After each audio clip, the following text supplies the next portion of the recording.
Kaya mga automotive, so ito Toyota Hilux mga automotive, nagkakrang lang, hindi under. So titingnan natin to, i-scan muna natin. So ito may mga fault na lumabas, oh.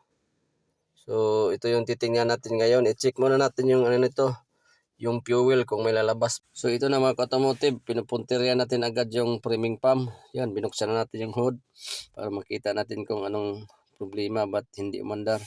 So yan, pinapump ko agad yung priming pump, tapos tinanggal ko yung clamp dyan.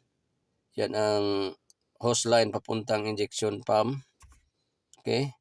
Yan, tapos nakita ko na bubbles lang yung lumabas na diesel sa priming pump once pinapump ko. Tapos yun, yan ang diagnose na walang diesel doon sa sa fuel tank niya. Kaso doon sa gauge niya sa harap is nangalahati siya mga automotive. Okay? So, hirap talaga i-diagnose pag mga ganong problema. Ito, pinabilhan natin agad siya ng nga 13 liters lang. Yan. So, tapos, pina-refill. Tapos, i-start na natin ito mga automotive kung okay ba itong diagnose natin. So, ito na mga automotive, i-try natin siyang paandarin kung andar na ba ito, na refillan natin siya ng diesel kung yun lang ba ang problema. See, one click na.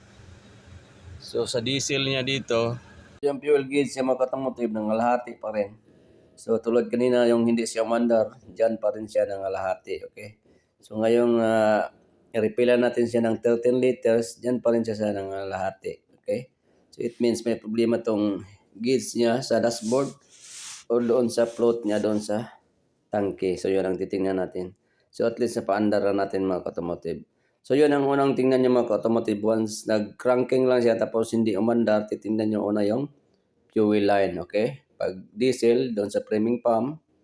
At saka pag mga petrol naman, so tingnan nyo yung fuel pump niya. At saka yung fuel line papunta doon sa mga injectors. Okay? At saka mga fuses. Yun lang ang pinaka-basic.